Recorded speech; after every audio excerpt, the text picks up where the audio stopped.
کہ سمجھ نہیں آ رہی مجھے کہ پھر کریڈٹ تو بنتا ہے نا کہ خان صاحب نے ان کی بھی آنکھیں کھول دیں. تو فرق کیا رہ گیا کہ کچھ عرصہ پہلے اداروں پر انگلیاں اٹھ رہی تھیں, ان پہ سوالات اٹھ رہے تھے, آج یہ عدلیہ پر انگلیاں اٹھا رہے ہیں. تو ون مین شو تو 75 سالوں سے اس ملک میں, اور اگر تھوڑا لائٹر موڈ میں بات کروں تو اتنے سارے لوگ ون مین شو پرفیوم بھی لگاتے ہوں گے. کیا پارٹی میں ون مین شو نہیں ہوتا؟ تو پوچھنا مجھے, میرے 2-3 سوالات ہیں. پوچھنا یہ تھا کہ یہ ون مین شو کہ نہیں ہوگا, کیا یہ صرف عدلیہ کی حد تک ہوگا یا اس کا اطلاق باقی اداروں پر بھی ہوگا؟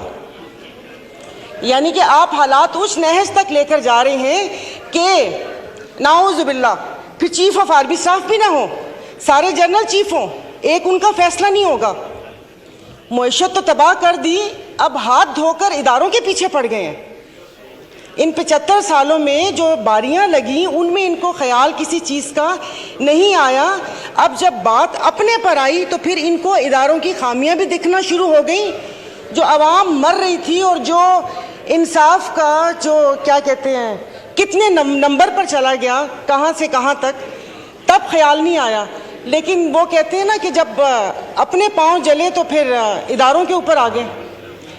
اور اس وقت سے مجھے صرف ایک بات پوچھنی ہے کہ یہ جو ایوان ہے یہ عوام کا ایوان ہے یا ان کے مسائل حل کرنے کی جگہ ہے؟ یہ کل بھی جب یہ سپیچ ہوئی تھی, آپ نے جوائنٹ سیشن بلایا تھا, میں نے کہا شاید اس بابرکت مہینے میں جو عوام سحر و افطار کی لذتوں سے محروم ہے, اس مہنگائی میں پس رہی ہے, شاید اس کی بات ہوگی. لیکن وہ لگ رہا ہے جیسے کوئی گھسی پٹی کیسٹ واپس سے لگا دی, اور مطلب جیسے ہم اس ملک کے شہری نہیں ہیں یا یادداشت کمزور ہے کہ جو ہمیں پتہ نہ ہو کہ یہاں پر توشہ خانہ کا تو ذکر ہوا لیکن ہار کا ذکر کرنا بھول گئے. جب کیس کی بات ہوئی تو آپ ان سے یہ تو پوچھیں کہ یوسف رضا گیلانی صاحب کے پٹیشن دائر کس نے کی تھی؟ وہ بھی انہوں نے کی تھی, بڑے میاں صاحب کالا کوٹ پہن کر گئے تھے. اور دوسرا ہنسی بھی آ رہی تھی اور ترس بھی آ رہا تھا کہ انہوں نے ایک بات کی کہ اللہ پاک ہماری آسانیاں دور کرے. پیچھے بیٹھے ہوئے پٹواری نہیں سمجھیے گا, پنکھے فین, انہوں نے کہا آمین. سنا ہی نہیں کہ اللہ پاک آسانیاں دور کرے. اور دوسرا آپ نے صالح محمد کو بولا تشریف رکھیں, پی ایم صاحب بیٹھ گئے, تو کتنے معصوم ہیں. تو یہاں پر کوئی ایوان پہ عوام کی بات کرنی چاہیے. اسپیکر صاحب مطلب چیزیں ہاتھ سے جب پھسل جائیں گی تو پھر یہ نقصان پاکستان کا ہوگا. یہاں پر میرے یہ اس طرف بیٹھے والوں کو یہ خوف تھا, جس کا وقتاً فوقتاً اظہار بھی کیا گیا, کہ وہ آ گئے تو ان کو نہیں چھوڑیں گے. ادھر یہ خوف تھا کہ اگر میں عدالت چلا گیا تو یہ مجھے جیل چلا گیا تو یہ مجھے مار دیں گے. تو اس خوف میں تو غلط فیصلے ہوتے ہیں. بہت سال پہلے کہا تھا ہم ادھر تم ادھر, اور آج کہہ رہے ہیں یا ہم یا تم. یہ تو ان کے بقا کی جنگ ہے. اور اگر افواج یہ اسٹیبلشمنٹ کے لیے کہا تھا کہ 2018 میں ریگنگ کر کے ان کو لایا گیا, اسپیکر صاحب آپ کی توجہ جی, تو بقول ان کے کہ وہ مسلط کیا, تو پھر ہم اپنا لہو کن کے ہاتھوں پہ تلاش کریں؟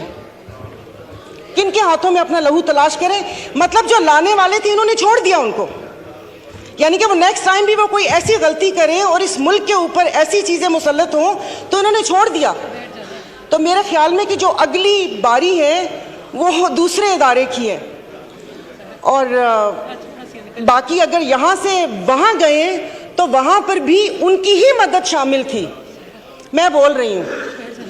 اور افسوس اس بات کا ہے کہ میں ابھی افطار بنا کر آئی تھی, داغی پھلوں سے تو کوئی فروٹ چاٹ بھی نہیں بناتا, انہوں نے حکومت بنا دی. تو ان کی کسی بات کے اوپر کوئی بل کوئی چیز ہماری مخالفت ہے, میں اس چیز کو نہیں کروں گی, بھلے وہ کسی کی عزت و تکریم کا بل آئے یا یہ بل آئے. اور دوسری بات اسپیکر صاحب, یہاں پر اسمبلی ہی پوری نہیں ہے, آپ کی 228 کی اسٹرینتھ ہی نہیں ہے, تو قانون سازی کیسے ہوگی؟ اس کٹی پھٹی لٹی پھٹی اسمبلی سے آپ یہ قانون سازی کریں گے؟ تو باقی بس یہ کہ ایکسپنج بہت ساری چیزیں کرنے والی تھی جو نہیں ہوئی. یہ پورے کے پوری اسمبلی کو ایکسپنج کر دینا چاہیے جو یہاں پر بیٹھے ہوئے.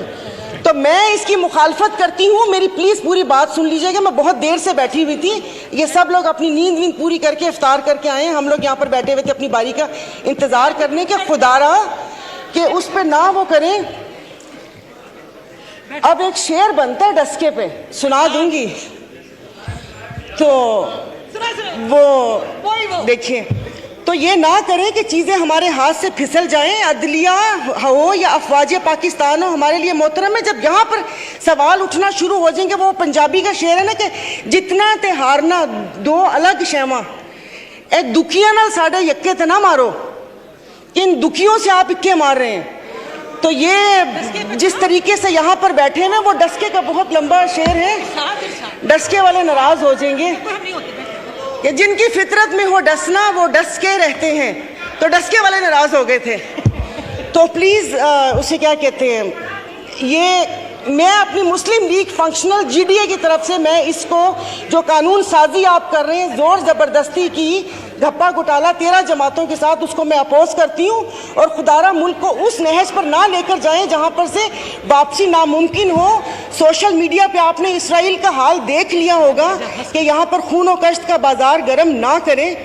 تو اچھی بات ہے کہ یہاں مٹھی بھر جماعتوں کے لیے آپ پورے ملک کا بیڑا غرق نہ کریں, اور کسی عوام کا بھی کچھ خیال کر کے اس کی بات وہ کر لیں. اسحاق صاحب بیٹھے ہوئے جنہوں نے شربت بھی لوگوں کی پہنچ سے دور کر دیا, انہوں نے کوئی پوچھا بھی نہیں ہوگا کہ عوام کا کیا حال ہے کیا حال نہیں ہے. بات